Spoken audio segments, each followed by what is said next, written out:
Yep. That's right. All right. So this is the Harriet Tubman Junior Senior High School.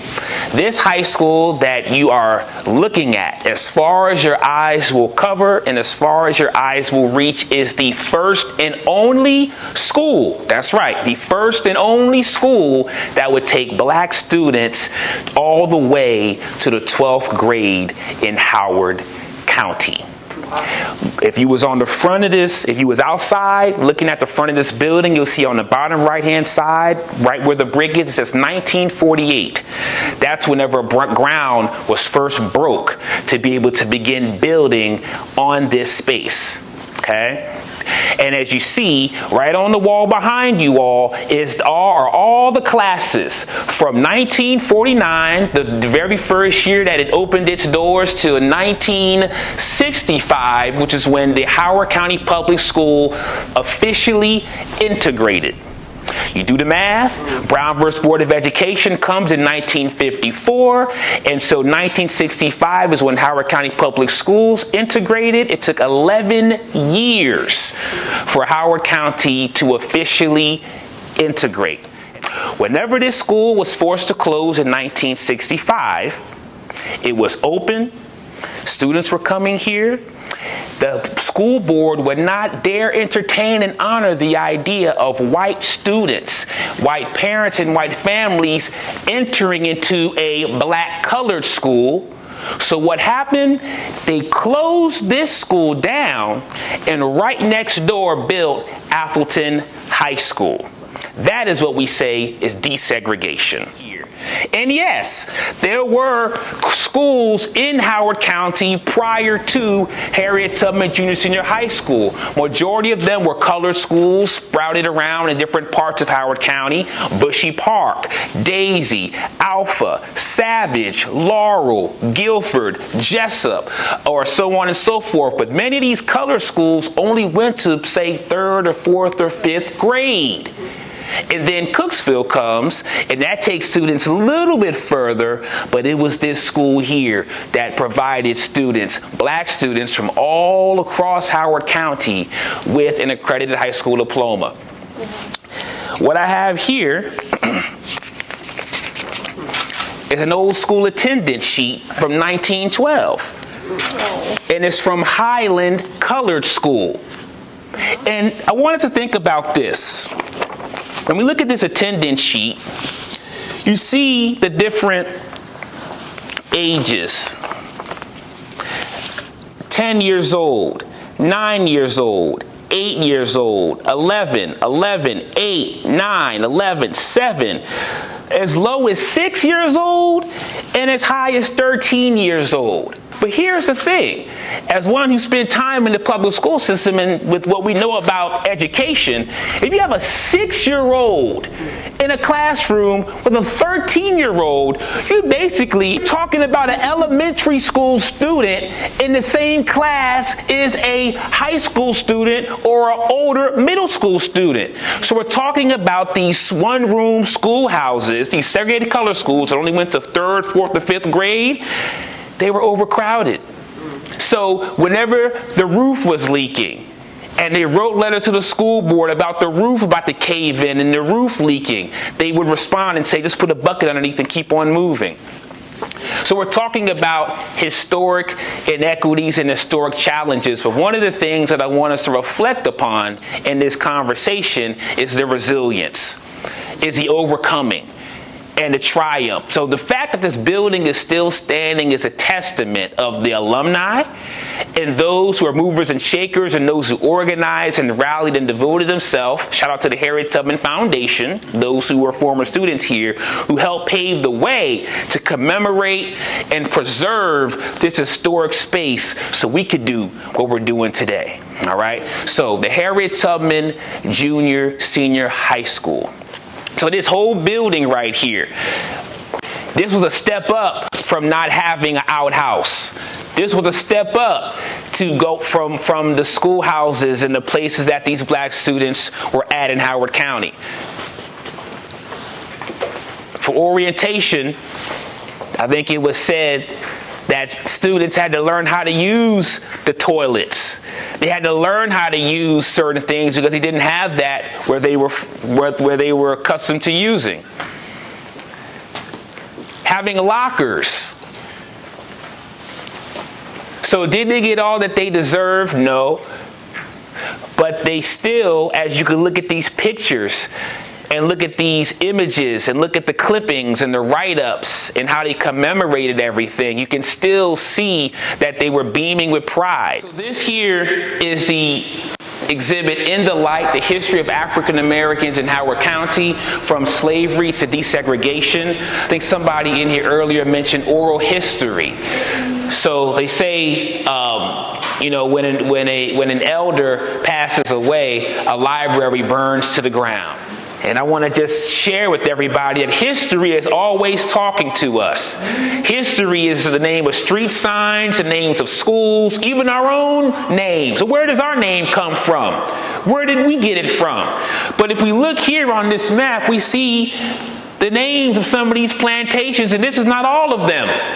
But we see the names of some of these plantations in Howard County. Reagan Manor, Farley Quarter, Carrollton Hall, Oakland Manor, Waverly. So these are the names of some schools that are in Howard County. Courtesy of Maryland Center for History and Culture, this right here was a slave inventory that I have from Reagan Manor. So we're talking about being dehumanized. We're talking about no rights, being considered chattel. So we're talking about something that happened here in Howard County. And I always say, I love Howard County. I grew up in Howard County. Howard County is supposed to have the top resources, top place to live, schools, libraries, so on and so forth. That's great. But we also have to acknowledge all aspects of the history, not just the part that makes us feel good and the part that makes us want to celebrate.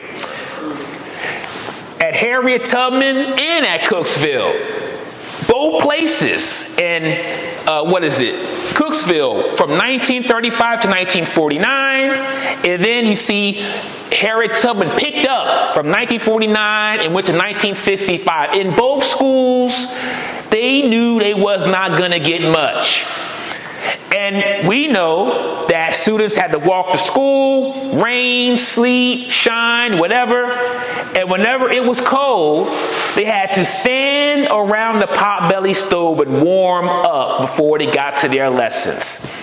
All of the fundraisers, the fish fries, the dinners, the baby rallies that you see here in this picture, the PTA, paying for the uniforms of the team and paying for all the stuff, it was often the community. Because once again, they knew they weren't going to get much assistance and support from the school board.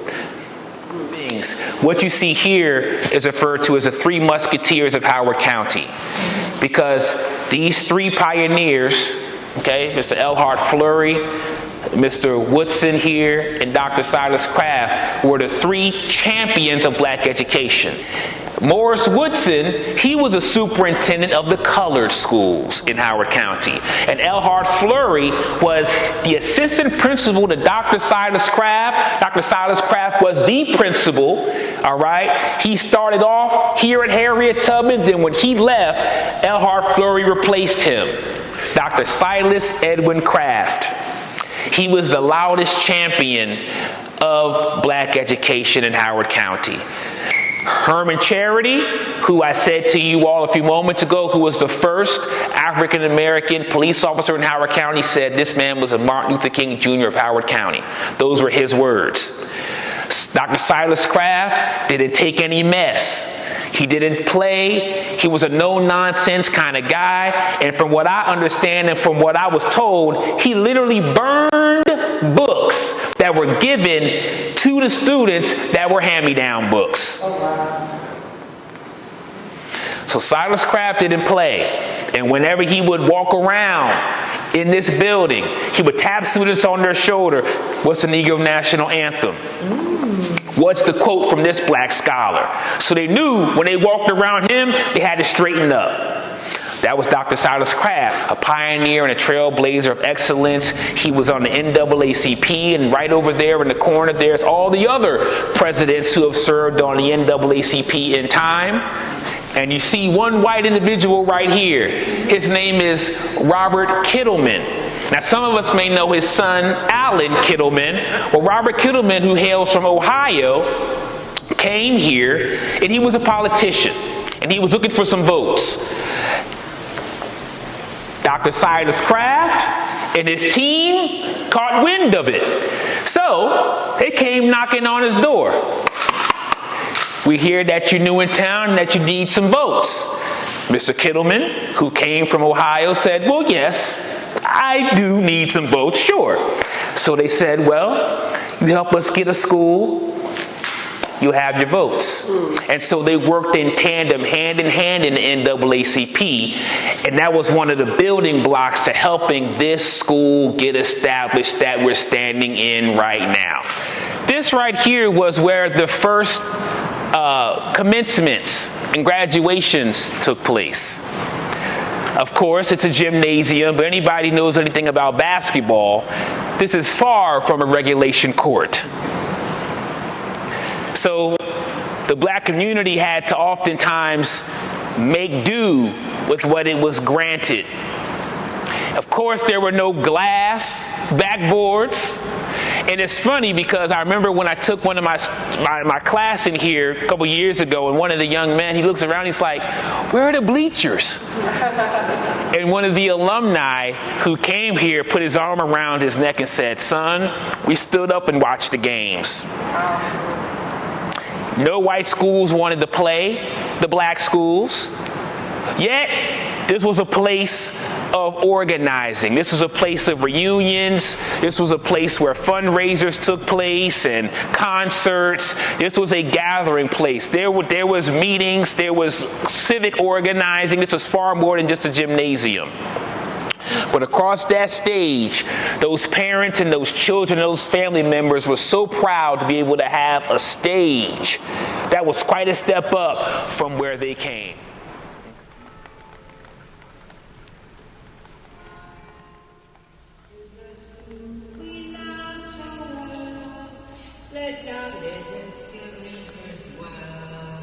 Let us work with all our will to make this school greater still.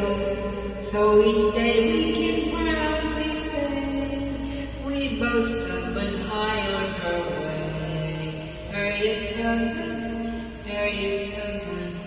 we love to dream of you. Harriet Tubman,